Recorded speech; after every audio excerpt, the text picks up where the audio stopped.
সূর্যাস্তের পর ভুলেও এই কাজগুলি করবেন না, জীবনে নেমে আসবে আর্থিক সংকট।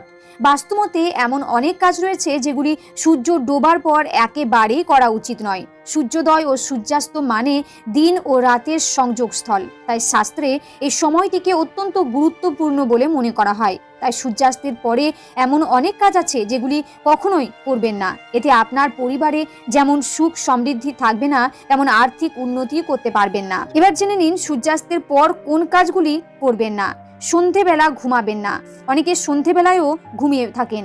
শাস্ত্রমতে সন্ধেবেলা ঘুমাতে নেই, কারণ এর ফলে তাদের বয়স কমে।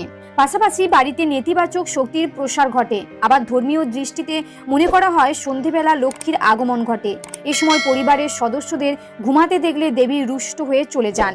সূর্যাস্তের পর বাড়িতে ঝাঁট দিতে নেই। সূর্যাস্তের পর কখনো বাড়িতে বা উঠোনে ঝাঁট দিতে নেই, কারণ এটি আর্থিক অনটনকে স্বাগত